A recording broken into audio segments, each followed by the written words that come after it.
Hi guys, my name is Maria Park and this is Approach the Nerd. And in this episode, we are talking everything Power Rangers Unworthy. And I have a special guest with me who plays Billy in the series, who is also the writer. He's the director. He's at this point the producer. He's pretty much everything almost except for his talented crew, Mr. Jourdan Barnett. So glad to have you with us. And so sorry. I am very real on my show. This is our second attempt at this. We had a little Zoom hiccup. Guys, Zoom, what you doing? What you doing? um, so Jourdan is gracious enough to hang out with me while my computer is losing its stuff. But we're going to jump right back into our interview because he's been on a roll and I really want to get back into that groove. So we're going to go. So let's talk about the inspiration for Unworthy. Well, I was saying before that it mostly comes from just growing up past the Power Rangers franchise. You know, I loved it as a kid. I was there, an OG fan, 93, at the height of Power Rangers itself. And I just, as I grew up, I realized the franchise didn't grow up with me. And I thought that maybe there were a lot of like-minded, and it seems that there are, that there'd be a lot of like-minded fans that, they might be in like their 20s or 30s and like really still have that passion for Power Rangers, but unfortunately it's kind of skewed toward kids. So I thought maybe kind of injecting a little bit of maturity into the series would kind of reinvigorate it for fans like me.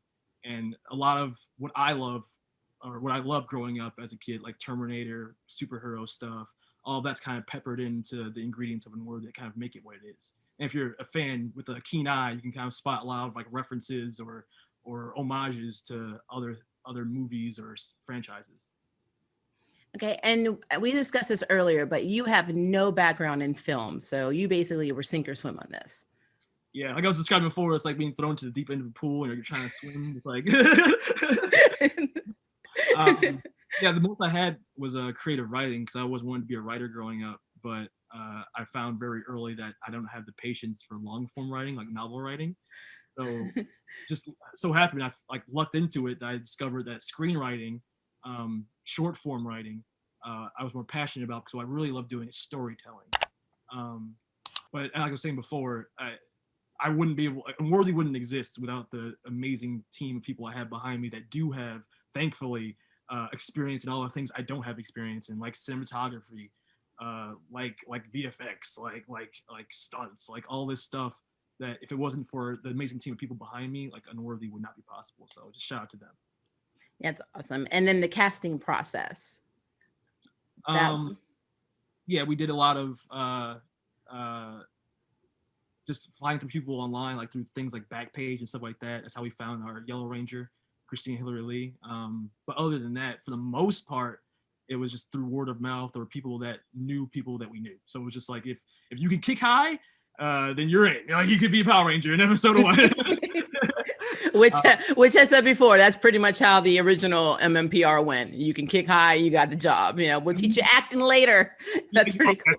That's exactly what happened. Like you just my original videos because I didn't know how to fight at all before episode 1. So you could see like old videos of me like kicking like this. It's all sad. Like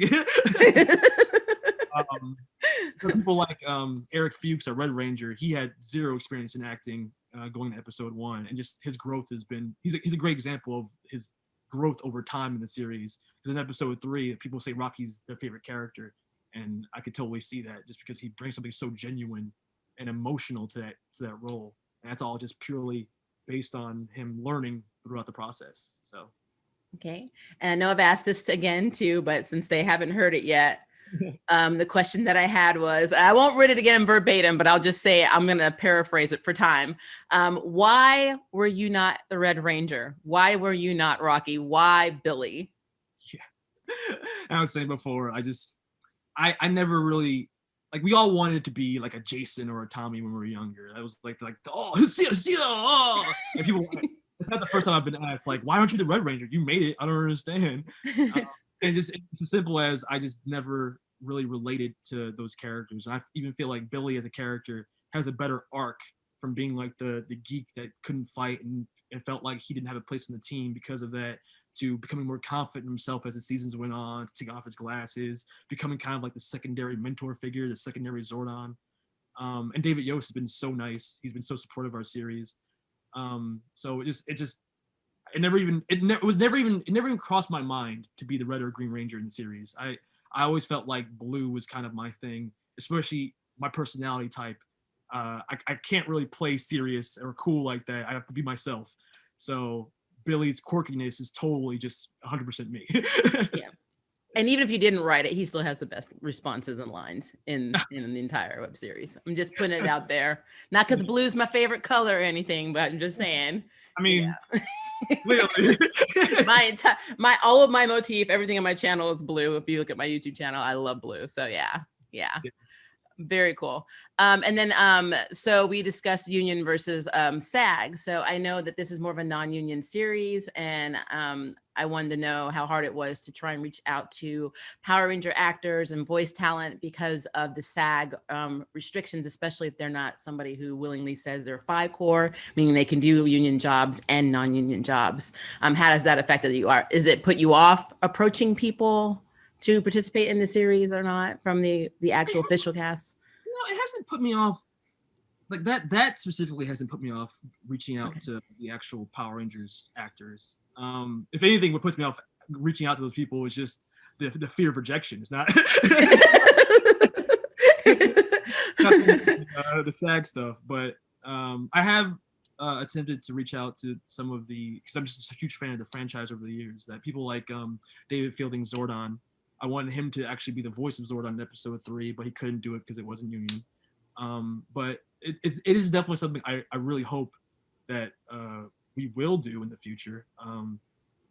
I have been in talks with a couple of other Power Ranger actors. I'm hoping, because there are a few spots in episode 5 that could really work well with like cameo appearances. So fingers crossed for that. I'm not going to name names yet, but I really hope it happens. But my biggest thing is I don't want to just have a cameo for the sake of a cameo. Just be like, oh, I got this actor, he's in it. Like it has to be something that naturally works with the story. So it won't be like I don't know, it won't be like Lord Zed and Wild Force, some random. It has to be something that makes sense. So like, why is Zed here? Because I can get it. You know what I mean? But what was I gonna say? It's just that I was gonna say episode 4 is a Time Force episode. So if we can get someone like Aaron Cahill or something like that to be in it, that'd be amazing. That would be awesome. Right? Like even just like as a voice cameo, you know, like it doesn't have to be anything crazy. Especially since we're Unworthy Productions is on the East Coast, and most of those Ranger actors are that's right. I think I read that you're in New Jersey, right? Yeah, we're New Jersey based. And most of them are LA based. Okay, that makes sense.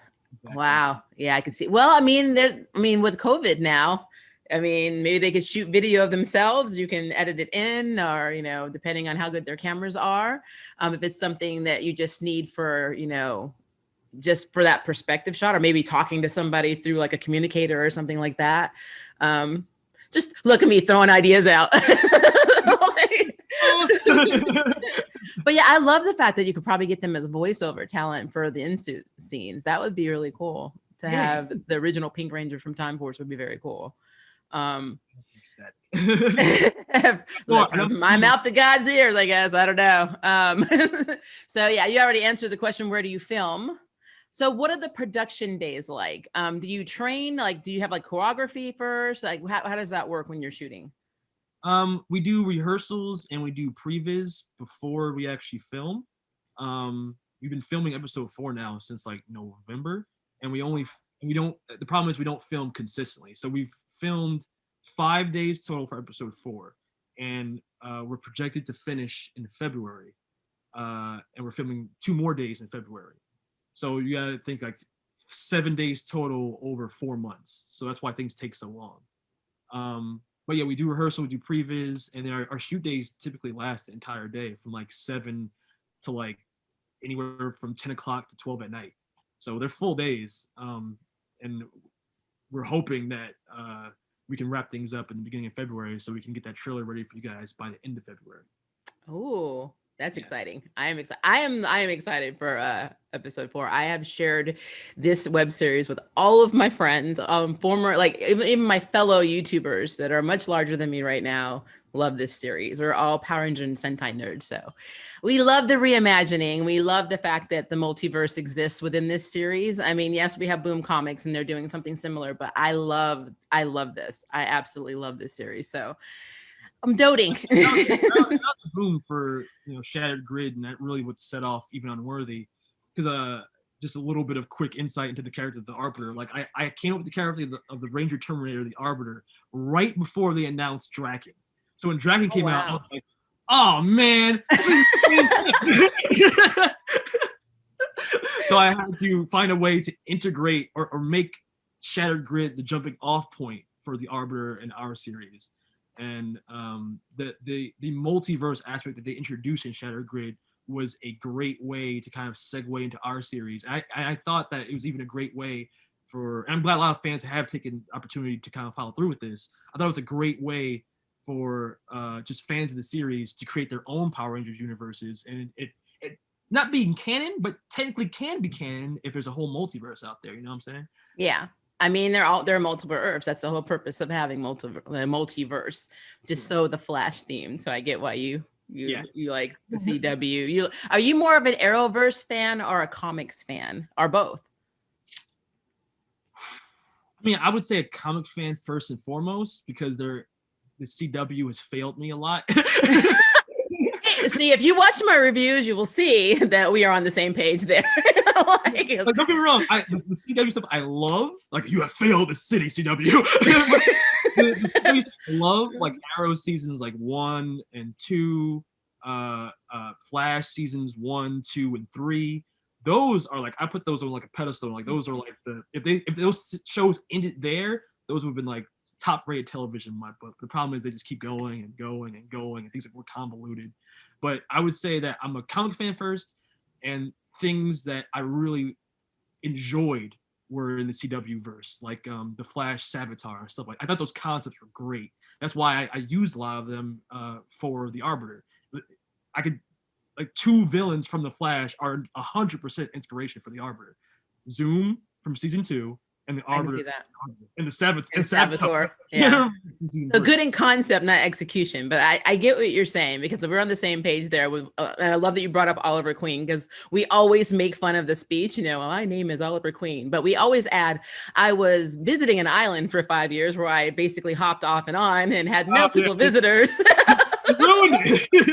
I'm like, that's not really how it was in the comics. Plus Oliver Queen was more of a B character than an A character in the Justice League. So one thing I will say, though, the CW, if you're a writer, it's a good lesson. And I did take the heart making Unworthy, and a lesson that I feel like even giant Hollywood studios still get wrong. Always have a plan. You got to plan things from start to finish. If you don't have a plan, you know where you're going, then that's where all those crazy convoluted detours happen, like in the Arrowverse. Well, I'm going to get some shade for saying this, but Unworthy did a better job handling the multiverse than Crisis on Infinite Poop at the CW. Just saying, when they brought out Bebo, I was done. I'm done. And if all I need to get rid of the anti-monitor is literally a 45, then why am I here? I don't need paragons. I just need guns. I'm like, we got it. I mean, the big baddie of Crisis literally was Crisis. I'm like, shade, come at me. So anyway, because we love it, though.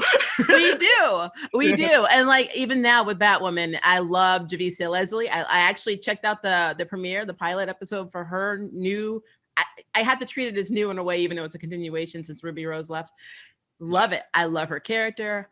I don't know if I'm going to continue to love it. It's not her. It's obviously the writing. So I got to see where they go with that. And then my heart, Black Lightning. Last season of Black Lightning, don't get me on this tangent. I'm going to be here all day. And don't let the shade fool you. I'm biracial. I'm half black. And I claim my blackness. So, when we had that Black Lightning, I was like, we got out. And then they're like, canceled. I'm like, what? I'm like, what? This was one of the good ones. I'm like, no, Legends of Tomorrow needs 10 more seasons.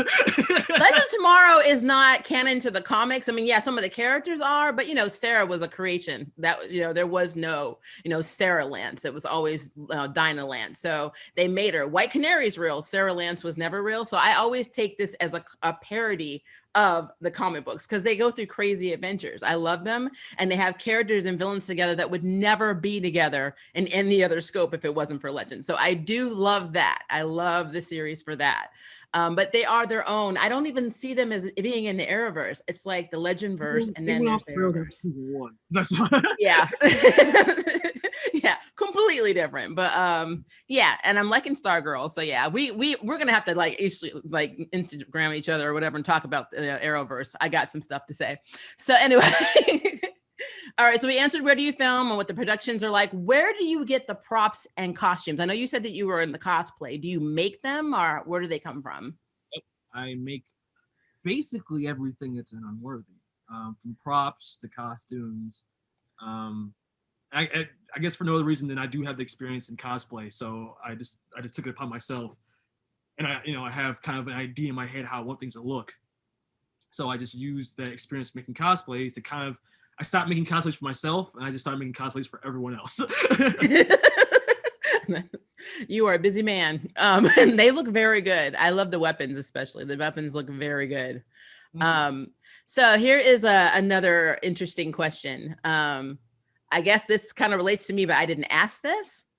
As a queer woman of color, we know that in Beyond the Grid, we have Ari and Remy as a canon lesbian couple. Trini was implied to be a lesbian in the Power Rangers movie. Were you worried how fans of the OG MMPR series were going to react when not only did you make Tommy, I think her name is Tommy, right? Instead of Tommy? Yeah, there's a comic that explains that. Because you'd be like, why is her name Tommy if she's a girl? It's actually Tommy in the series because that's her nickname, but her real name is Gotcha. So you made her a female, as well as creating, because you did do this. You created the first Power Rangers live action lesbian couple in the PR universe. It didn't really dawn on me as I was doing it. I didn't really think about it. Spoken like a writer. It wasn't something that when I first sat down to write episode 1, it wasn't something that was even written in the text. It really came from the place where when we cast our actors, like I said before, we weren't actors by trade. So other than Christine, we didn't really have acting experience. So to make it more believable, I decided to kind of inject our personalities, our actual real personalities, into our characters. So we didn't really have to act that much to be our characters. You know what I mean? Huh. So our actress, Jenna Garcia, she's lesbian. And it just kind of flowed naturally from that because when you see her texting Tommy in that first episode, we hadn't even cast who would definitely be our Tommy at that point. It was just oh wow, air who would it be? And it wasn't until afterwards I really thought about it. I'm like, I don't feel like it would make sense to be like to have her act against her actual real life preference. I'd prefer for her to actually be able to represent herself more accurately. So I decided to, and at the same time, the people that were auditioning, the best Tommy actor was Angela Jourdan, was an actress. So I figured, you know what? Why not? Why not just go for it? And back to the whole concept of it being a multiverse, I was like, what's important to me isn't that Tommy's a boy and they have a heterosexual relationship. What was important to me is just to keep that relationship intact. And even more so because it's a multiverse, it actually to me made more sense to kind of, because people were even confused in the first episode, is this the same universe? Why are the costumes different? They didn't really completely understand. So I thought really drilling that home would be, okay, no, we're a completely different universe, and our Tommy in this universe come very inspired by the Ultimate Universe in Marvel Comics. Our Tommy in this universe is a female, and it's Tommy Oliver. And I'm glad that for the most part that fans seem really thrilled by that. People said they really love Tommy, and they're really mad at me for killing her in the first episode she's in. I'm not gonna lie, Jordan. I was having emotional issues when Tommy died. That was part of the plan. I purposefully did want that feeling that every Power Ranger fan knows that when Tommy Oliver shows up, like now things are gonna get done. Like Tommy shows up and the villain goes down. That's always how it goes. But I wanted to really flip that expectation on its head by having Tommy. She comes in that first episode, it's like, all right, Tommy's here, let's kick some butt. And then by the end, it's like, oh no, Tommy's dead. To really raise the stakes, you know. Breaking Maria's heart. That's fine. And see, now you're making me feel like we don't have hope of having like a cameo of Tommy somewhere in episode 4. You know, like I don't want to give anything away. I am a good. Look, I'm a voice actor. I know we're not allowed. We have NDAs. I get it, but like in my mind, just hearing you say, I want to just flip that expectation. I'm like, no. Well, something I will say here that I haven't really explained anywhere else, but I'm very inspired by shows like Attack on Titan, like Game of Thrones, because the writing is so amazing and like it's so complex and it has such high stakes and high tension. And one thing that both those series did is they very rarely will take back a death. I'm not gonna say it's not impossible in our series, because in both Game of Thrones and Attack on Titan, there has been reversals every once in a while. But I feel like to be true to a high stakes, realistic kind of situation, that death typically sticks. So I'm not going to be one that will tease a death if it's not actually going to be something that's permanent and have long lasting effects in the series. But again, I'm not going to say it doesn't happen. It's not going to happen. You're not saying yay or nay. I got you. We're not going to commit. Don't put that in stone that he said no. Yeah. But in general, if someone dies in our series, believe that it's actually permanent. Okay, I'm gonna keep my heartbreak to itself. I'm holding it up with duct tape. I'm gonna go move on to the next question. There's always flashbacks. You never know. there are flashbacks. See, don't break my heart, Jordan. It's too early. So let's talk Power Ranger. What is your favorite Power Ranger series? My all-time favorite, and this comes purely from a place of nostalgia, because I don't know if it's technically the best season in terms of production and maybe character development, but what hit me the hardest, and I think kind of shows in the fingerprints of Unworthy, is In Space, because that to me came at a point in my life where I was growing out of Power Rangers. It was like that around that time where I was being shamed by my friends for like, oh, you still watch Power Rangers? Bro, what the hell? It's like, no, but it's Morphin time. No, nobody else. Okay. There's a lot of hater-raters out there. Don't listen to that. Yeah, you know how kids are, especially when you get to that point where you're on the cusp of being a teenager and it's like, oh, I'm an adult now, so anything that's kiddie, I'm gonna shame you for liking it. Okay, so Jordan, I am 44 years old and I watch Power Rangers. My daughter is 24. I agree with you. So, and I know we're on the same page. This is going to all these people out there telling Jordan, you still watching Power Rangers? Get over it. Because you know what? You probably still have a nightlight. You may still wet the bed. You'll be all right. So.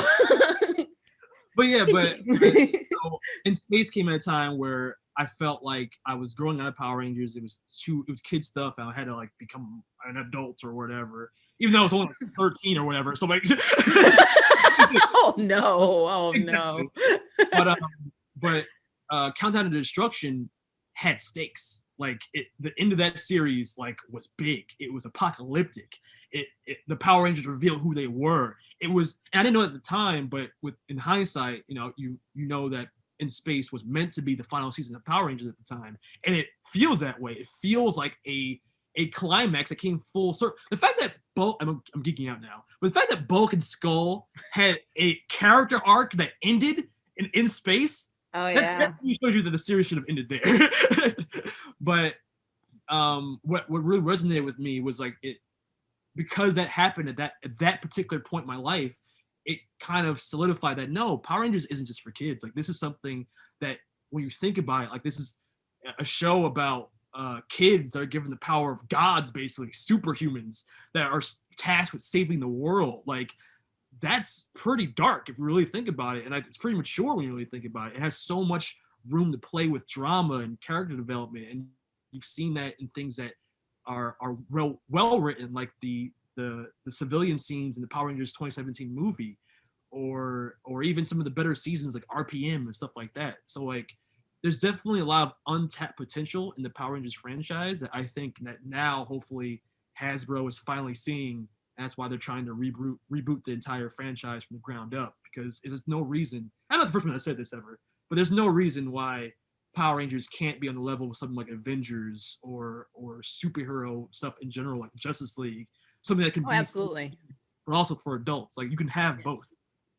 I agree with that. I love that you talked about In Space. I loved In Space. That was one of their better seasons. I will, as a parent, when you become a parent, you start thinking of things that you love in the nerddom world, and you start wondering how the writers got around certain concepts. Like look at MMPR. The reason I love your retelling is it's darker and it's based more in reality, in my point of view.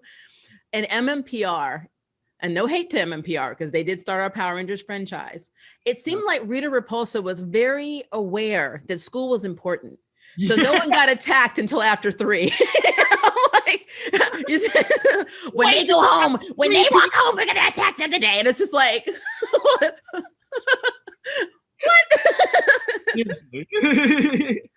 I mean, am I wrong? I mean, think about it. Right. And the comics kind of touch on that a little bit, where they actually do get attacked like after school, and like they go into more of the personal lives, which I mean, like that just makes the most sense. You know what I mean? Like it just, if you just think about it logically, that would happen. She doesn't care going to school from 3, like, you know what I mean? You don't want to mess up Billy's perfect attendance record. I mean, come on.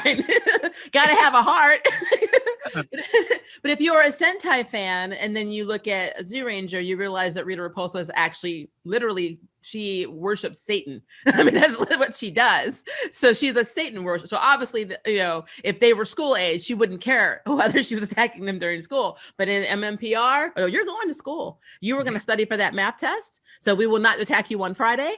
And, you know, and we'll only really get you if you're walking by the juice bar or through the park. Facts though. I mean, it's also weird because, like, don't we know who they are? Can't we take their families? No. No, we don't do any of that. No, that's not how this rolls. No, family time is important. That's why Rita to me was the most, you know, caring villain, like, because she cared. She wanted to destroy you, but she cared. And then I would watch scenes. I'm sure you can relate. There was a scene where Tommy gets attacked by putties and they hold him down and they get these scissors and they cut his hair and they go make a doppelganger to kill him. And I'm like, why don't you just stab him with the scissors? You're not trying. You're not trying.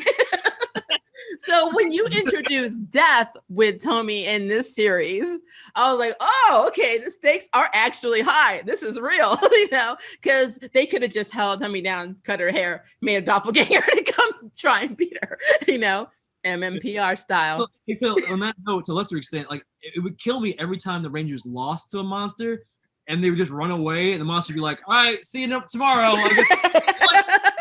Thanks, then. What are you doing? Or like I'm not sure if you ever saw Bokanger. There's an episode where the Yellow Ranger gets into their I'll just say Megazord and starts stomping on their version of putties. And I'm like, concept. Why do we bother fighting? Get in a room and just step on them.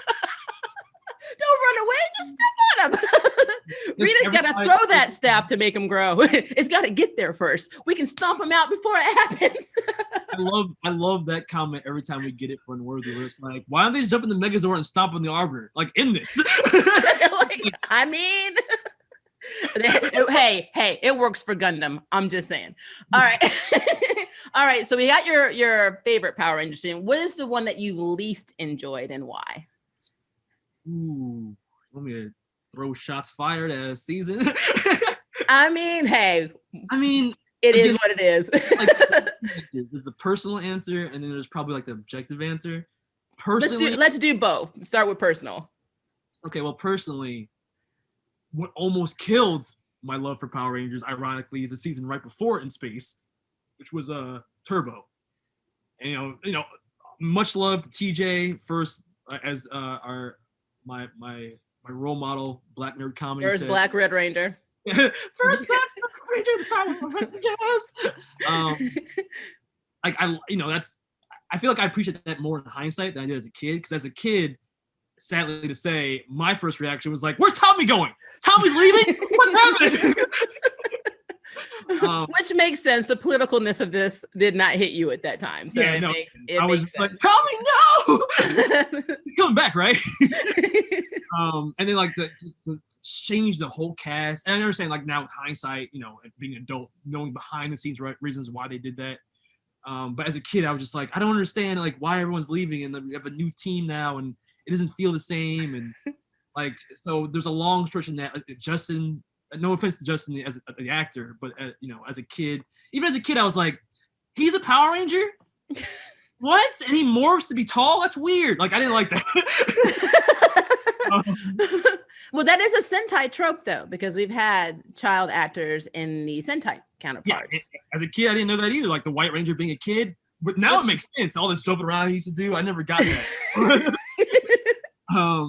But so that almost killed my passion for Power Rangers. Though the finale of Turbo was like the first, like, oh, this is kind of interesting. Where like literally, it was a great segue to In Space, where like the Megazords destroy, and they had to like literally escape into outer space and find Andros. That was all amazing. But like the long stretch of a drought between the beginning of Turbo and the end was just like, that was when my passion was actually waning. But objectively. I'm sorry. What no, I was gonna say your distaste for Turbo, and that's a strong word, is actually acceptable because Car Ranger, the Sentai counterpart, was one of the silliest Sentais you will ever watch, and I think historically it almost destroyed Super Sentai. It did not do well. So from dinosaurs to like powers, and then to cars, like ninjas, then cars, like what? It killed it for me. But yeah, so objectively, I would say, and I can't even really say objectively because I haven't watched the entire series, but from what I've seen, it'd have to be some like, and throw a dart at something from the Neo Saban era, like whether it be Power Rangers Samurai or Megaforce, things that just feel creatively bankrupt. Like things that it feels like Saban was just like, what are the kids just like? Mind Morphin Power Rangers? Let's just do it again. And like, it feels that. It feels like they're just trying to retread MMPR to get that old nostalgia factor back. But like ironically, Saban didn't understand what made people love that original series in the first place. Because just retreading old territory is not it, Yeah. So yeah, even just to the point where they have the old MMPR theme songs. Like that killed it for me. I'm like, really? You couldn't even create enough to have your own identity with a theme? You got to jack MMPR's identity? Really? And see, that's not the first time Saban has done this, because if you watch Megaforce is a poor man's retelling of MMPR, which in my opinion, I'm not a Megaforce fan. Super Megaforce made me cringe because I'm a big Gokaiger fan. I love space pirates, and that whole concept was taken out for I don't know what they were trying to do. The Ranger keys are the same concept. Being able to change into any other Ranger was cool, but yeah, that part's cool, but that's what Gokaiger was. So Gokaiger was able to go to any of the past incarnations, and it made sense because they're dealing with like almost 50 years of Sentai versus MMPR. On Megaforce, they only had to Zoo Ranger or MMPR, and even then we didn't get the whole series. So like when they're introducing like Bioman, they're like, oh, cool new power. There's no backstory exposition for us because we've never seen these suits. And they just kind of brush over it like, there you go. I'm like, no, that was not well done. The Sentai felt like a true love letter to everything that came before it. Yeah.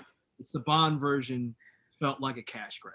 Yeah, I think they would have done better to just actually keep it to the MMPRs and then do their own fight scenes. And then maybe it would have been a little bit more bearable for me than yeah.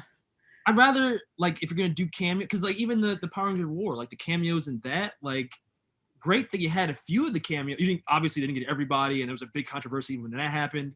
Yeah. But, I mean, if you're going to do it, you should have just gone all the way and made, like, a legacy love letter to the series. And like you said, maybe go back to the original 5 Rangers that are still here and have them be, like, mentors in that series or something. There's just so many things you could have done with that concept. Yeah. Like, what's the easiest way to do this? And just have them show up in the crossover episode for like 2 seconds. That's good enough. Well, I love how the black, they were like talking about how the black suit becomes green when Super Megaforce, and he's like, why does it change colors? And then he starts to tell them, and then it's like the alarm goes off, and that's it. We never get any other explanation. Well, there's a logical explanation. Well, there's the alarm. Like, that's how you get away with that. You just don't answer the question. So creatively. So yeah, Megaforce was a mega waste of my time.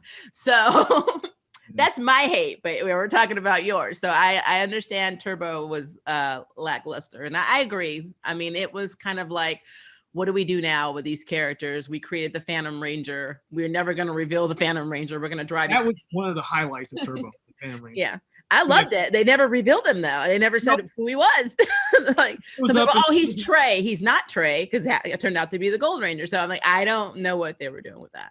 You see him once on the destruction. That was it. Yeah, I mean, I know he is a car ranger character, but it doesn't translate. His role there as an alien chief is not who he was in Turbo. So we'd have. I think he even did a cameo. He did one episode in space with Cassie, because he had a thing for Cassie for some reason. And so yeah, my nerd is showing. And but I've always wanted to know, who in the heck was a Phantom Ranger? I want Boom Comics to come out and tell me. Like, I want backstory. I need to know who this person is. So I'm crossing my fingers for that. But okay, so that was your personal choice. Now, what is your objective choice? Oh, like it's between, throw a dart. It's between like Samurai and Megaforce. Like those ones. Yeah, Samurai is problematic too. And you know, talking to you right now, I'm gonna say Samurai. Only because Megaforce, like you said, like they had a concept, and at least they tried kind of with the cameos. But you saying that Samurai is problematic, it just dawned on me like, that's right, I forgot. It was a Samurai season where the main characters were not Asian at all. So yeah, never mind. It's Samurai. Samurai was as someone whose spouse is Korean American, I know the history of Japan and Korea. So Pink Ranger being Korean. Then we had, I want to say they made the Blue Ranger African, but I don't know if he was Nigerian or whatever. He definitely was made to be of African origin, not just not American Black. He was actually an African, because his father had an accent in the series. So you had an African, you had a Korean, you had a Puerto Rican. I believe that's what the Green Ranger was, Puerto Rican. Don't quote me on that. I know he was Hispanic. I'm trying to be sensitive because there's a lot of different cultures out there. Then you had the Yellow Ranger, who was white from the trailer park. And it was like, you're going through all these different characters, and you're just like, why is there a blonde hair, blue eyed, samurai descendant from a long, powerful family of samurai with a Japanese last name, and they're all running around writing kanji symbols, calling them power symbols? No, that is a written language in Japan. That is highly problematic. That is very problematic. It would have been so easy just to make the season about the culture, you know what I'm saying? Like, and it would have worked well. Like, there's a whole system of beliefs that go with being a samurai that would have worked well for Power Rangers, but they were just like, nah. Yeah, or plus, if I was to fix the series, I would say that all of, like, an ancestor of all of these people helped the original samurai team in some way, and they didn't have descendants. So to reward their bravery for helping them, it's kind of like a Zeo crystal thing. They hand it over. Someday your children will inherit this, as so, because they're very honorific in Japan. Samurais are they don't like to have debts to you. So to clear my debt, this is my power. Train your children, and they will be the next generation. That I would do. Like, you just wrote a better version of Samurai. I want to watch your Samurai. Well, you would love my Megaforce. I've already fixed Super Megaforce. I literally would have them lose the battle. The war was lost, and they went into a time slip. And so they were able to go back in time and see all of the previous teams, at least one person from a previous team, to convince them to give them their powers so they can go back and fix that mistake. And that's why they have their Zordon's Revenge. I hate that name, by the way, of their ship, but just be able to travel throughout time in different, worlds and Earths to get other Power Rangers to, teach them their skills, give them their powers to build them up for that big fight at the end. It would have made so much more sense. Somebody hire her. This is not gold. Well, hey, I love what you're doing. So trust me, you would have thought of that too. You just weren't. You were too busy making everything for your show. Okay, so since we are talking about the multiverse, I know we're probably going to see more because we had Wes from Time Force. So excited to see him in the 3rd episode. Will we? I know you even said that we're going to see more Time Force. Are we going to see anyone else? I know it's hard because when you think of things like Spider-Man 3, you have all these characters, you throw them all in at one time, people are like, you're doing too much. But do you think that we'll have more cameos in episode 4? And then where will you go after episode 4? Are there plans to continue, or do you plan to do a whole other series? Right now the plan is episode 4. There will be more cameos, like you kind of touched on. Wes, Time Force Red Ranger, will be in it. If you go back and listen to the Chrono Ranger's speech or his monologue to the Pink Ranger, Kimberly, in episode 3, he touches on what the Arbiter did to him in his past, and we'll be exploring that episode 4. So you will see Jim Scott's Time Force Pink Ranger, and we will see the person he referred to as his best friend, which we've actually just revealed who that actress will be on our Instagram. Damali Ross is going to be playing Mari Walker, daughter of Katie Walker from the original Time Force. I saw that. Yeah, that's awesome. The Chrono Ranger's partner in that episode. So there will be, and even the villains in the episode are cameos from other seasons. It's the Machine Empire resurrected, called the Cog Legion, kind of like the final remnants of the Machine Empire. We saw kind of the remnants of the Machine Empire in Forever Red, but those were like the generals. These are cogs, kind of came into their own, and now they're the ones in charge. Oh wow! Yeah, and there's one more cameo that we have talked about it, so I can say it here. Venjix is being revived from RPM. That is awesome. RPM's a great season. I'm excited. I love RPM. So, and that's also one of the few very, very, very dark seasons, like you kind of mentioned with your pick for Megaforce, where they lose. Like RPM starts with the apocalypse, so you can't get darker than that. Yeah, you really can't. There will be cameos in episode 4, but it's more of a flashback story, so we're going to see a lot of Time Force cameos. But for episode 5, the episode's literally called "Together We Are More," and that episode I think is that's the one I think fans are really going to be looking forward to. Episode 4 is going to be amazing. What we have so far, I think, is going to be the legit best looking and most epic episode we've done so far. Ooh, I'm excited. In terms of story, I feel like episode 5 is the episode people are waiting for, which is the present day rematch against the Arbiter, with the 218 Rangers joining forces with a ragtag team of other Rangers from the multiverse that have survived the attacks from the Arbiter. So there will be 5 or 6 Ranger cameos in episode 5 on top of the 218 Rangers that we already have. Some have been announced, some haven't, but stay on the lookout for that, and we'll make more announcements. And on the note of always feeling like in Spider-Verse, if you introduce too many characters, like, oh, it's too much. That was a fear people had when I started making announcements for episode 3, where it was like, oh, the Turbo Red Ranger is going to be in it, and the Green Ranger is going to be in it, and the Ninja Ranger is going to be in it. People were like, is there any room for the 218 Rangers anymore? What's going on? But I always, like I said before, cameos for me are always about, does it make sense for the story? So I'll never introduce a character for the sake of just introducing a character. So every character that we're going to introduce in Together We Are More is going to have their own character arc, and is also going to play a very pivotal role in the final battle with the Arbiter. And I really look forward to that, because I feel like that's going to be kind of the biggest turning point in our series. I'm not going to say anything else, but if you've enjoyed Unworthy so far, I personally think the series gets really good episode 5. So that's just coming from the creator. So Oh, I loved it in episode 1, so I'm super excited for episode 5 now, just from the hype.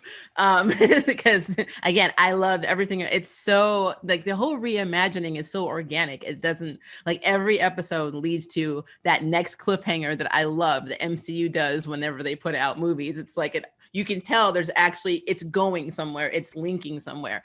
And the only problem, and it's not really a problem because I get it, was that Tommy died. But other than that. Oh, I didn't answer your question about the number of episodes. Right now we have 8 main episodes planned.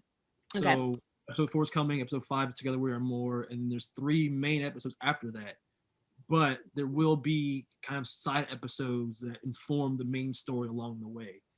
That way we can release some like mini episodes, as well as the long main episodes. Because the main episodes take a while to film, but doing little mini one-offs, kind of like Power Rangers Unworthy The Return with Zach, that introduced Zach, stuff like that. I love that fight scene with him. I really like when he's in the parking garage. Oh yeah, that was really cool. I really love that one. Stunt actor. He's young. He's only like 20 in his 20s, but he is amazing. He's gonna do great things. Yeah, he's very good. I loved everything about it. He's a really good comedic physical timing. I really love that. That was really cool. Are you going to do many episodes of how they became Rangers individually, like how they got their powers? Did it all happen together like an MMPR, or was it an individual thing?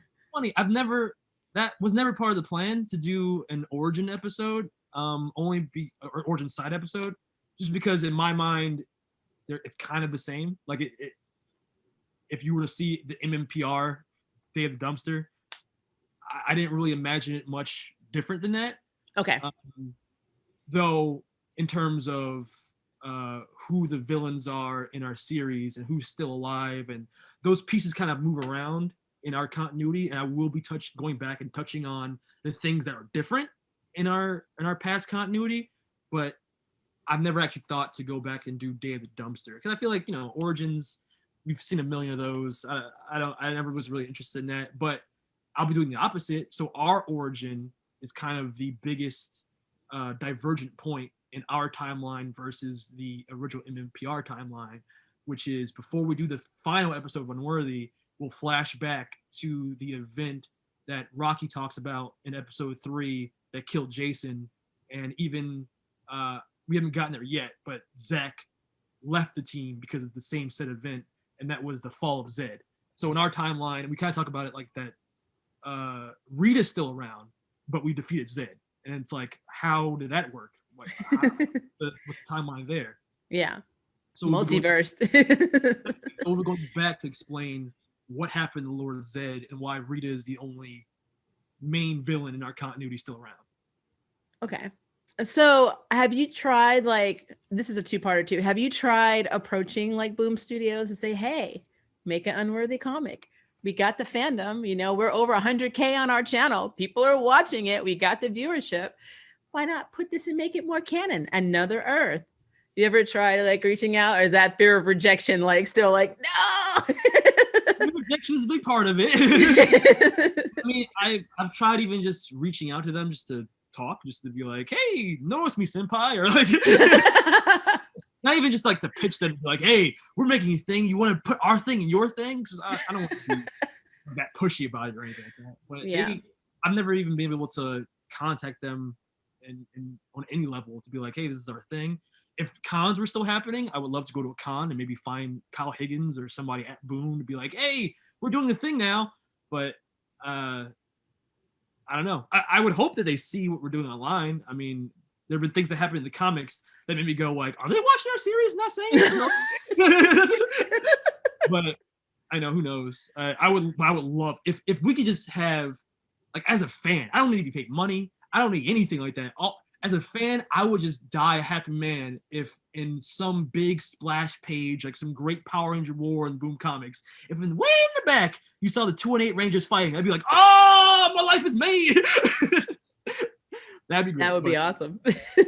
Or have like a board game, RPG, Unworthy game. It'd be kind of cool to see all that. Or like people are saying like the Arbiter, like a fighting game. That'd be really cool too. Like I'm not picky, anything. That'd be so cool.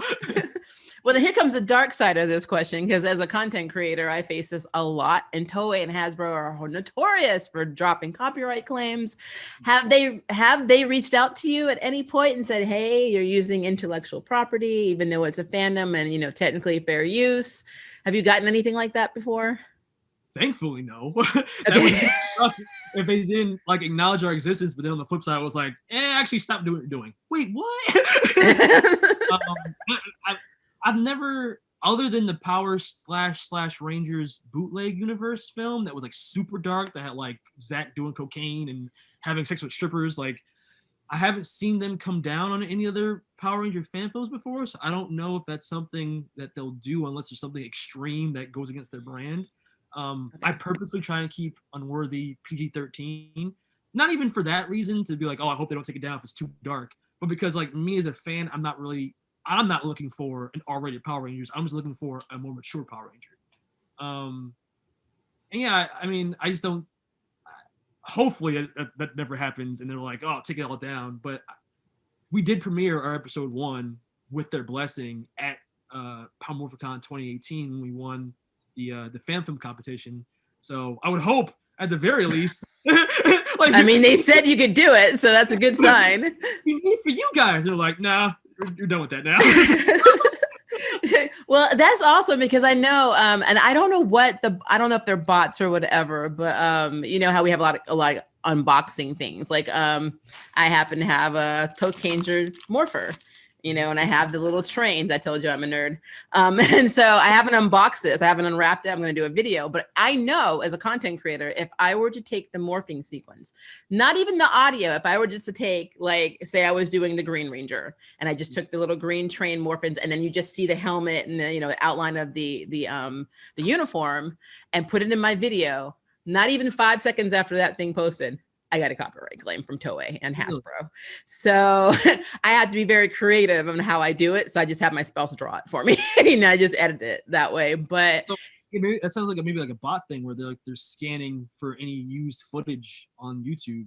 Luckily, we don't use any footage from the show. We do everything 100% scratch. Well, see, and I thought there were just bots. A friend of mine did a live stream where they referenced another Toei property and they got a copyright strike. And they weren't able to live stream for a month. And that can't be a bot because the bot, they were listening for a key, you know, I think he talked about it and he showed like maybe a 10-second clip in a live stream through a video share. So like shared screen. And they still dinged them. So it goes both ways. Warner Brothers is notorious for this. No, you know, I know if you do like the Superman and Lois one, I got a copyright claim like right after I did a reaction video with no audio and modified video. And so I, of course, appealed it. And I said, you know, this is just a 1-minute clip. It's a reaction video. It's free publicity, blah, blah, blah. And they dropped it, luckily. But the fact that somebody was there to drop that claim means that was a manual claim. So I know that Hasbro does it. And that's why I always ask every content creator that does something as ambitious and cool as yours, do you ever hear, because that's the dark side of content creation, unfortunately. No, I haven't. We haven't got anything like that yet. Now, fingers crossed. We're gonna knock on wood. I'm not trying to put that in the you know, maybe I should edit this part out so we don't put that in the atmosphere. No. Okay, so now back to fun question. So speaking of tokusatsu, do you like, have you seen any tokusatsu? Like, do you watch Kamen Rider? Do you watch Garo? Do you watch anything like that? No, I don't watch Sentai or Kamen Rider or anything like that on the regular at all. Like I'll watch scenes here and there, like because I especially like Kamen Rider because I think a lot of their fight scenes are cool. But in terms of like watching for the plot, I've never actually got into it. The closest thing I've watched that was tokusatsu other than Power Rangers is Guyver. I really love Guyver, but it's like a lesser known. Guyver's awesome. I used to watch the old 80s cartoon for Guyver as well as the first 90s movie.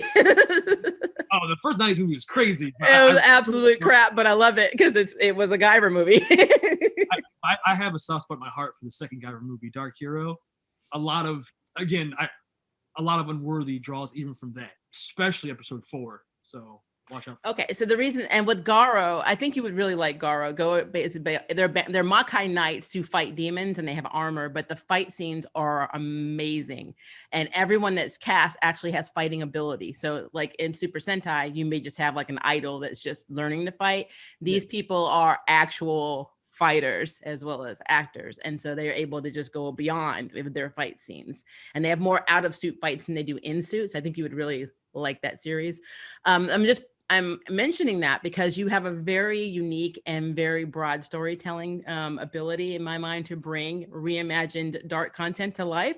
So if you were to have your own superhero like series outside of Power Rangers that's kind of in the same scope than something like Garo, our original like version where there's like the superhero that has all of these like demons or all these like antagonists around him that they have to overcome, as well as trying to live a daily life. Like a superhero would be a kind of cool like spin-off series, another original tale.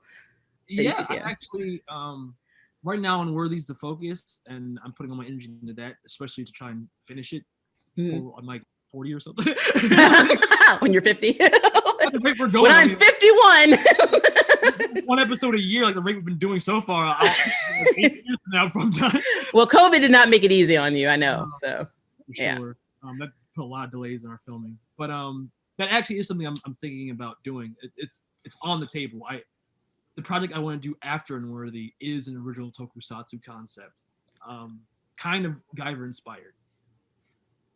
That makes me excited because I am a Guyver fan, so I am completely down, and I know you'll make the costume.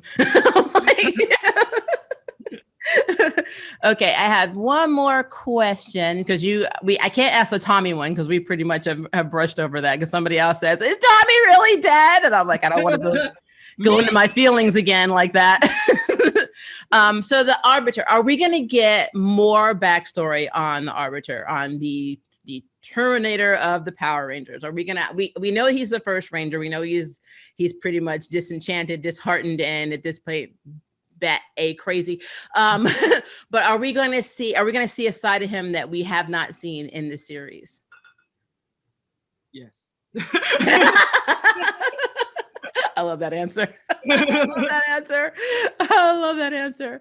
Okay. Yeah, there's a lot of things I want to explore with the Arbiter, and we've only really scratched the surface. Even episode 3, it's called Origins, but the point of narration isn't the Arbiter himself, it's the Chrono Ranger explaining what he knows about the Arbiter so far.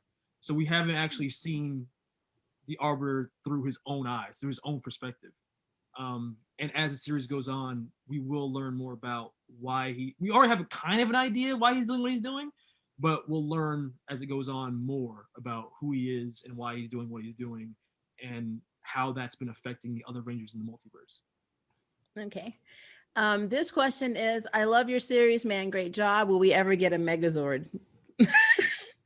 Yes, that is the plan. It's not supposed to say it. I'm saving that for the very end of the series. So episode 8 is when we'll get a Megazord battle. What? Okay, I'm liking that question. Okay, will we see Zordon at any point in this series? Well, we did see the Darkest Timeline Zordon already in episode 3. That was the Zordon that was the Zordon for the Draken that Arbiter killed in that episode. Basically be like, is this your man's? You know he destroyed my world, right? It's your fault. But we will see Earth 218 Zordon in the series, just not yet. Okay. And I'm trying to decipher this question. I'm going to phrase it to the best of my ability. So you went with Rocky as the Red Ranger, but you went with Trini as the Yellow Ranger. So we're assuming the same incident. So I guess the same thing that happened in MMPR where they go to the peace conference didn't happen in this version. So they didn't have Aisha, because we have Adam and Rocky, but we don't have Aisha. We have Trini. Was that because of the casting, or did Jason and Aisha just never exist in your universe? Kind of goes into both. It was originally in episode 1, the character was going to be Jason. But then when I cast Eric Fuchs as the Red Ranger, he looked kind of like Steve. I don't pronounce his last name. Cardenas or something like that. Yeah. He looked kind of like him. And because I'm Billy, obviously we're not 1-to-1 to the original MMPR universe, and just to kind of make it more different than the original MMPR cast. I did want to kind of flip the original cast. It came from a place of, I felt like Rocky, he looked like Rocky 1, but 2, I felt like Rocky as a character had more growth that could come out of his character, because I felt like Rocky had no real character arc in the series other than that one episode where Jason comes back as the Gold Ranger. He's like, I'm sad now. But I pulled that from that. The rest of it kind of was who we had. Our Black Ranger, rather than since he's not African American, I decided to have him be Adam. And because I had Christine, rather than have her be Aisha, it made more sense to have her be Trini. And I was hoping that the mix of cast would be the first clue that we're a different universe entirely than the original MMPR team. Yeah, I took that for that as well. I thought this is the OG team of this Earth because, yeah, it would have been interesting to have Christina play. It's Christina's her first name, right? For the Yellow Ranger, have her play Aisha because I don't know how that would have went over in the fandom. Because when MMPR got a lot of flack for stereotypical casting, the Black man is the Black Ranger, the yellow, the Asian is the Yellow Ranger, All American Boy and Girl is pink and blue, and then Jason, who is supposed to be Hispanic, as the Red Ranger. So they got a lot of that, like flack for that. They didn't learn that lesson because in Operation Overdrive, Will was Black and he was the Black Ranger, so they didn't learn, but they got a lot of flack for that. So I weren't you the Black Ranger? I'm like, really? I'm like, what are you trying to say?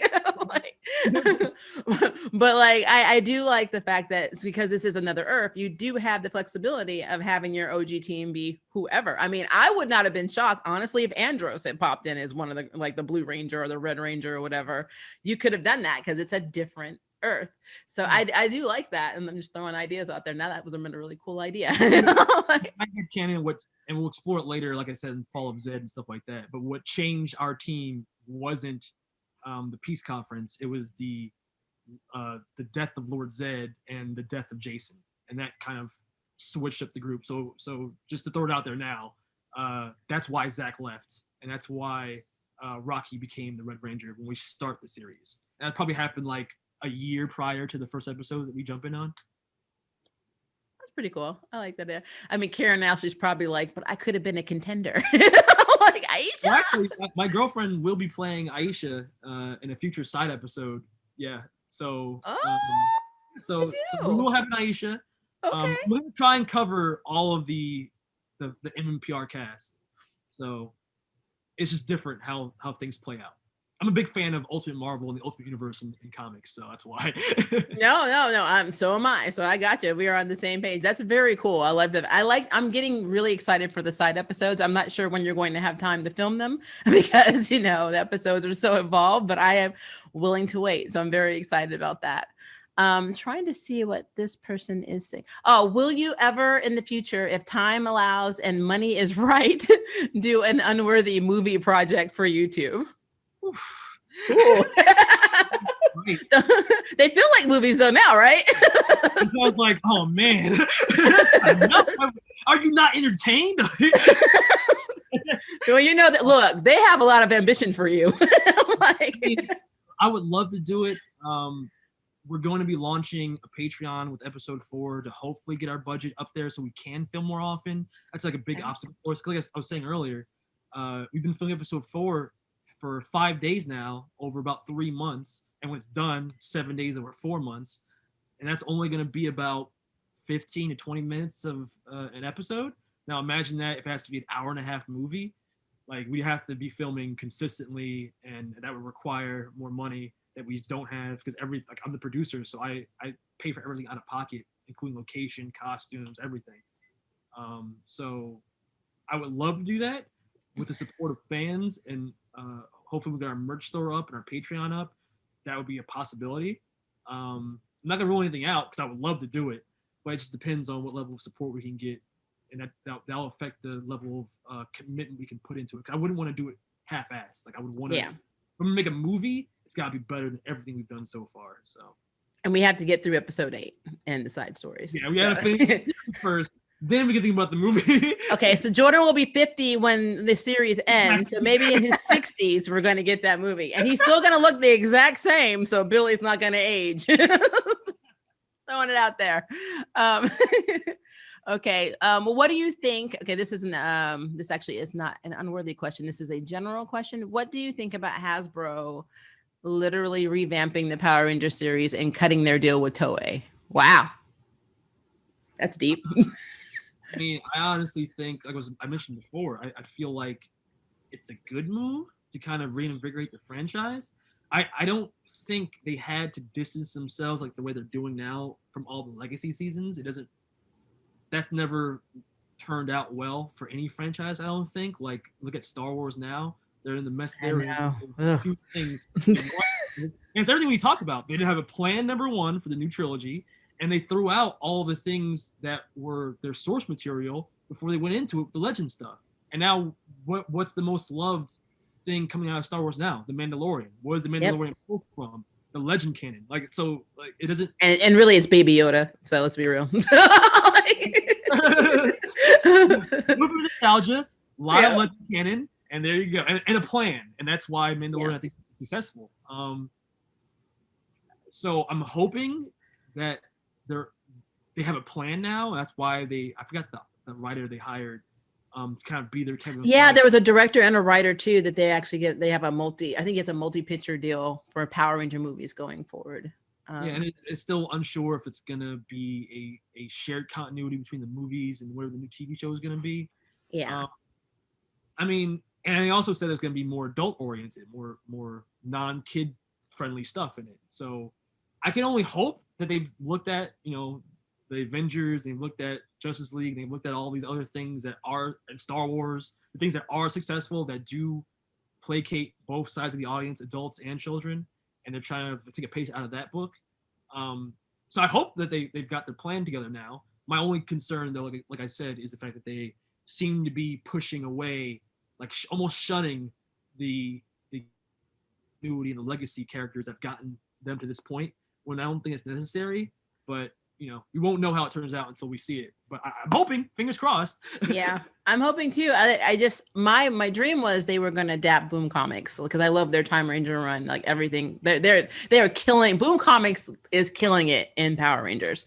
So to adapt any of that to live action, to me, would be a dream. So if that's the direction Hasbro would want to go, you're 100% right too. Because I mean, just the plot of Shattered Grid would be, if they really wanted to distance themselves from all the old legacy stuff, that's the place to do it, because you can bring back all the old legacy stuff just to destroy it all, and then the reboot is part of the canon. Yep. They've done that. I think that'd be awesome. Maybe that's the plan. I mean, maybe that is where they're trying to go. I think the initial concept I heard was there's gonna be set in the 90s, and then the Power Rangers were set back in time to meet the 90s version of themselves, or the Power Ranger team. It's very weird, but it was the same writer and director. And I don't know if they scrapped that and then they're having him do something completely different, which I'm hoping that is the truth. Because if I don't know. I don't want to have that. What was that hot tub movie where they get in the time machine? Hot tub time machine. Oh my God, I want to have a reinvention of that. It was a funny movie, but it's not Power Ranger material. And they are no scope Back to the Future. So I need you to, whenever you start dealing with time travel outside of Time Ranger or Time Force, it's very problematic. So you got to make sure you get everything right. And I don't think at this point, especially if you're reinventing a franchise, that is something that they are ready to do. So it may blow up in their face if they went that route.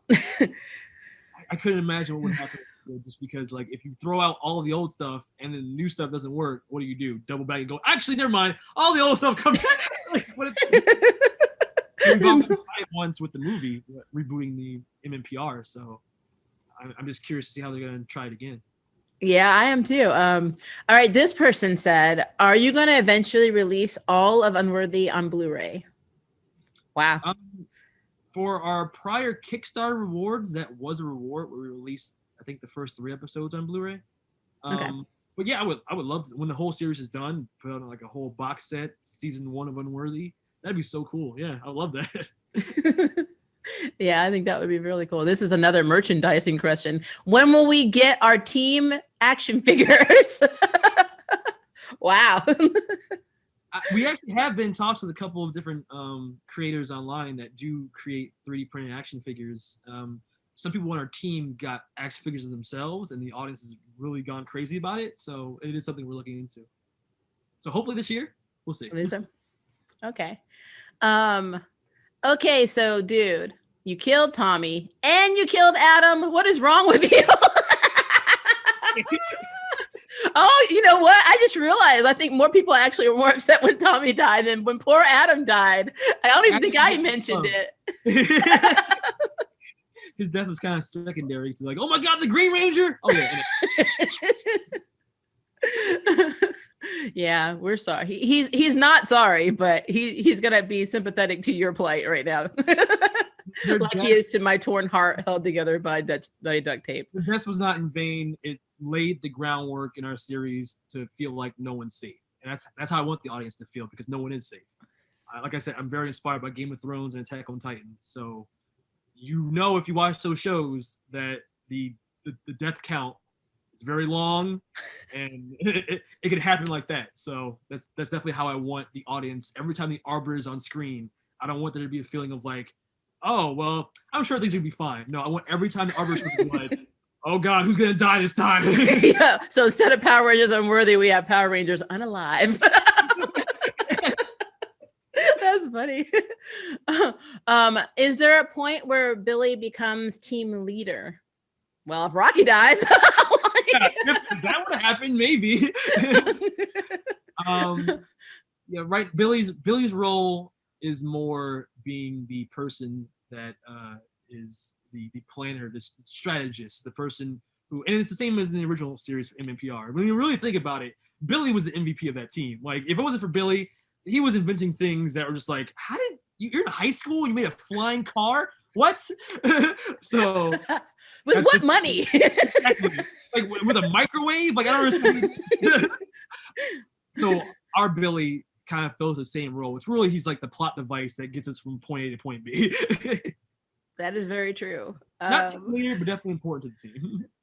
I mean, and then also to mention, Billy actually, for me anyway, was always the brains of the team. So when we had Tommy go into, I think it was Dino Thunder, and he had his PhD, in paleontology, and I'm like, since when? I'm like, you were a race car driver. Like, Dr. Oliver. What? Yeah, poor Billy. Aquatar somewhere, who knows? Like, I mean, why not? I mean, I could see him like he probably. In this Earth, though, I could see that being a probability, because you're reimagining. A lot of them are capable of a lot more. Like back when you were talking about Rocky. People don't remember. To me, he was the shafted character, because when we went into the Turbo movie, he broke his leg and then he was just gone. Rocky was not mentioned after that. It was like Blake, Blake's actor, and Justin basically, and then it was like, who's Rocky? Like, fire. In the job? Like, it's like he died. I mean, was he at the high school graduation? I don't remember seeing him. Like, did he get kicked out of school over a broken leg? What happened? Rocky. I thought we were friends. It's like, nah. Like, nah, you're not a team, man. So, if you're not blue, you're not true, I guess. Or red, no red, you dead. But that thing was just, it boggled my brain for the longest time, how they just ditched Rangers after they were gone, never to be seen or heard of again. So, yeah, that was funny. Okay, here we go. This is a juicy one. So Billy and Trini are a thing, right?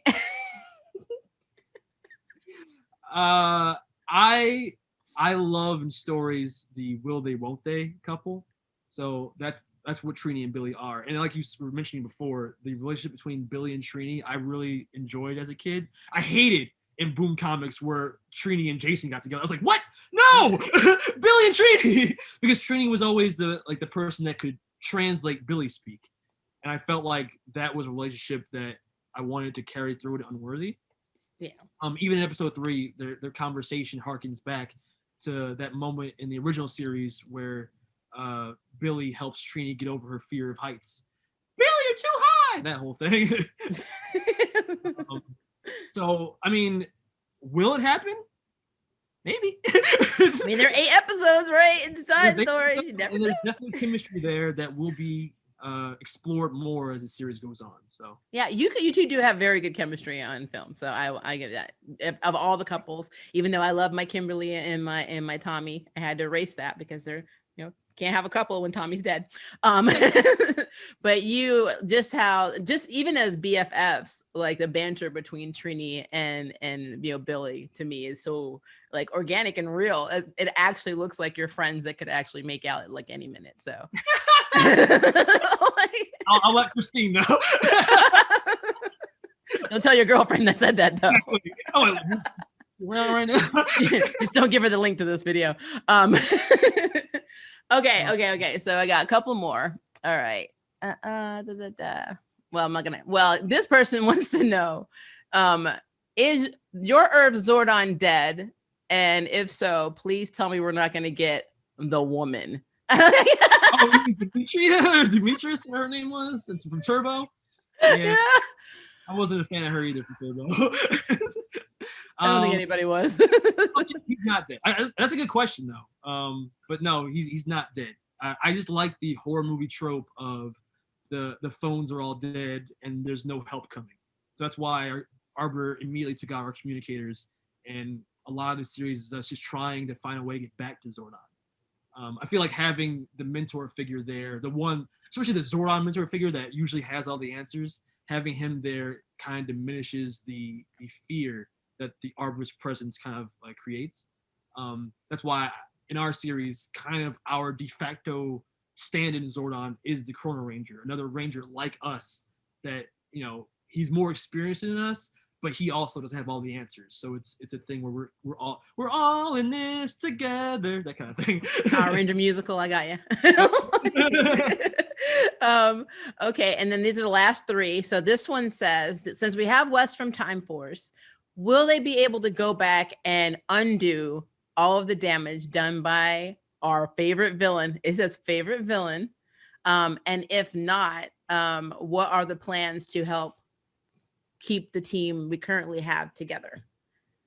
That's also a really good question. And it's something, full disclosure, that I was playing around with in my head the moment we introduced Time Force characters. Because I'm like, all right, well, now if we're introducing time travel, does that mean that at the end of this whole thing, if we beat the Arbiter, that all the bad things get reversed and yay, everyone's happy, yay, sunshine and rainbows? And we kind of, I was playing with that idea more up until the series finale of Arrow, where even though I liked that they gave Oliver Queen like some reward for his many years of pain and suffering throughout the Arrow series, and it kind of reversed most of the tragedies in his life in that final episode because of Crisis. It just felt like in the moment I enjoyed it, and I liked it for his character, but with hindsight, especially the farther I get away from that finale, it did undo all the stakes that were created throughout that series. So I don't think that's going to be something that I use in Unworthy. In my mind, it's kind of the headcanon of things are the way they are, and you can't go back and reverse them. Kind of thinking like Dragon Ball Z time travel logic, where Future Trunks, when he time travels, he's not time traveling back to the same dimension that our story's taking place in. And it's kind of even Avengers did the same thing, where when you change something in the past, that doesn't change your reality. It isn't like you saved your mother from dying and now your mother's alive in your own continuity. It's a thing where that changes that dimension, and now it created a branch off timeline where your like Flashpoint, basically. Exactly like Flashpoint. Like and even Avengers Endgame did the same thing, where you change one thing and it creates a different flow in reality rather than change your reality. Okay. So you can't. So just long story short, I don't think we're going to be doing something where the consequences of the series are reversed. Best case scenario we could do is maybe use what we learned to save a different version of ourselves, because the multiverse is so complex when you really think about it, where everything is happening simultaneously in different dimensions and different timelines. Like every timeline is simultaneous, every dimension's different events are simultaneous.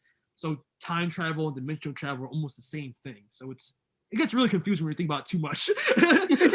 Well, then that makes me wonder if any effects will have, like in the Arrowverse, where they had Flashpoint, Diggle had a daughter and then he had a son. And then, of course, Lois and Superman had one baby boy. Now they have two teenage boys. Will there be anything like repercussion-wise, not undoing, but affecting something so something changes with the current timeline? Nothing currently planned, but I'm not going to rule anything out yet. Okay. Because when you play with the multiverse and time, you can do whatever you want. That's cool. Rocky is now Rocka.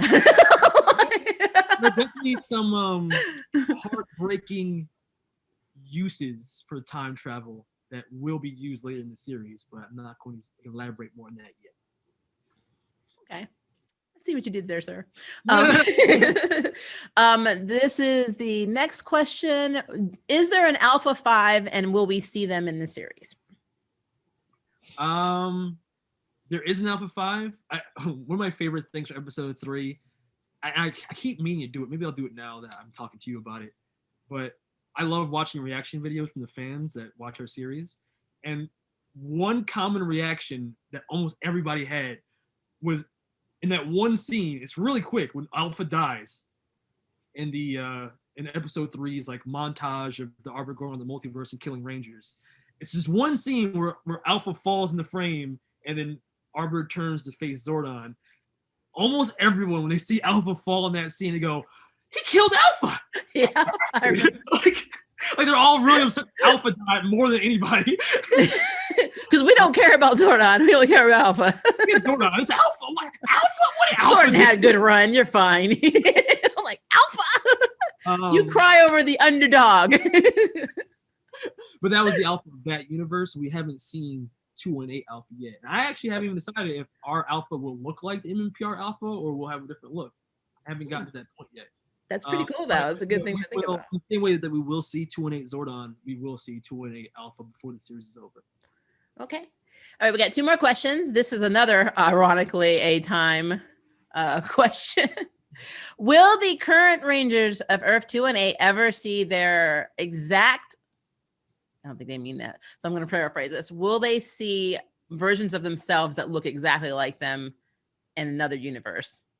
Oh, so will we get Adam back or, or something like that, but in a different team, but they look exactly like the Rangers we have in Earth 218? I plead the 5th. There's so many amendments. There you go. I did an interview with a good friend of mine who's in the cartoon Ruby, and we were talking about Volume 8 because it's currently out. And I think I asked the question, do you think Maria will be able to go back and she's like, I plead the before I even got the question out, she's like, 5th Amendment. I'm like, enough said. Okay, and then this is a Kimberly question. I love Kimberly's attacks. And I love the CG work. Good job. Now that she lost her girlfriend, how will she continue to fight through her grief? I think we did see some of that in episode 3. I do remember her. Episode 3 for her was kind of the pick yourself up and learn to fight again arc. We will see more of that episode 5 and even episode 4 because the 218 Rangers are the framing device of that episode, even though most of it's a flashback. But yeah, we'll continue to see her arc as a character coming to terms with Tommy's death and what that means for her as part of the team now that she has to kind of step into Tommy's shoes as the most powerful Ranger on the team right now because she's the only Ranger that has 2 powers combined. So awesome. She's not, I won't say she's not Draken level, but she's Draken level in terms of Power Ranger power levels. So right now, she's like the person that needs to lead the charge because she's the strongest person that can hold her own against the Arbor. So we'll definitely see her develop over the course of these next 2 episodes. So to play off that, I love you did that. And it reminds me of Zoo Ranger because, Barai, the Green Ranger, was the brother of the Red Ranger and, past the shield, past the dagger, making, Red Ranger pretty much endgame. Because whenever you watch Zoo Ranger, it's kind of like what you said with Tommy earlier. When Barai got on the scene, you already knew we can go home. We can take a bubble bath. He's got this. He don't even need the rest of us here. We're out, So I do love the fact that Kimberly is going to have kind of that role now because she's pretty much powered up. Yeah. So I love that. I think that's awesome. And speaking of Sentai and Barai, there is a pretty big Sentai homage in episode 5 that you'll probably really like. Ooh, okay. See, I thought I was just going to get 4 spoilers, but I mean, we're getting some info on episode 5, so this is a good interview. And thank you, and you're welcome, guys. Okay, so that was the end of the questions from them. So my last question for you is, ultimately, where do you see this franchise going? Like, if you could just from start to finish, from where you were, just conceptual ideas to getting a YouTube channel, where would you like the series to inevitably go? I know we kind of talked about that a little bit, but what are your hopes for this series? I mean, honestly, it started with just my passion for Power Rangers, but along the way, the Together We Are More mentality is what really made it possible, what built it. So ultimately, I would just love for us to become a legit production studio. I mean, I feel like we've grown so much this episode one, and we continue to grow with each episode. And we've started working with so many talented people that do have dreams to be in like Hollywood productions, like stunt people, stunt coordinators, actors, makeup people, artists. Like there's so many people that are behind the scenes and in front of the camera that go into making this possible, that I would just love for Unworthy to be a vehicle for everyone's dreams to be fulfilled. So if we can ultimately become our own production studio, like something on the level of like Bat in the Sun or something like that, like that'd be amazing. And with our rate of growth and with the audience's like support that we've had so far, I genuinely feel like it's possible. So I just really want to thank everybody for being along with us on this journey, because it's been a journey. Like there have been so many times we thought we were going to give up, we didn't. I feel like Unworthy as a story even resonates with people because a lot of it's pulled from real life. It's pulled from, like I said, the actors, their personalities are put into the characters. The story of Unworthy itself is basically a metaphor for life. The Arbiter is a metaphor for the insurmountable objects that we have in our life that we have to overcome, that will beat us down. And we'll, like to quote Rocky, the world will beat you down to your knees if you let it, but you gotta stand back up and you gotta rise. And I feel like that's something that everyone can relate to. And it's something that is at the forefront of my mind when I write Unworthy, and something that I can also relate to. So if we can just ultimately become like a production studio, like in any capacity, that'd be my dream. I mean, you preached it. So there you go. That answered that question. But yeah, thank you so much, Jourdan. This has been really fun. And I love the insights on Unworthy, because as a fan, I think I got a little bit more out of this than my viewers probably will. And they're going to get a lot because you spoiled some stuff, but but when the creator does it, no harm, no foul. And I'm excited for the stuff. Yeah, well, I'm excited for the stuff that you didn't spoil, because now I'm super excited. And I do know that Ep 4 is going to be great. Ep 5 is going to be amazing, and beyond. I'm super excited, and I'm excited for the movie that you're going to do when you're in your 60s for so. But yeah, guys, if you have not checked out Power Rangers Unworthy, I will link everything below. I'll put in social media. I will link to the actual web series so you can see it itself. If you have not seen it, what is wrong with you? Watch it. It's amazing. And honestly, we've spoiled some stuff. So please go watch Unworthy now, because I just character deaths aside, I think I spoiled a little bit of it. So I will put a spoiler tag in this video. Also, if you have not liked and subscribed, yeah. If you have not liked and subscribed to Approach the Nerd, please do. Until next time, I can't wait for you to approach the nerd. Bye, guys. Bye. Thank you for watching my video. I really appreciate it. But hey, the party doesn't have to stop now. Click on one of these videos and keep it going.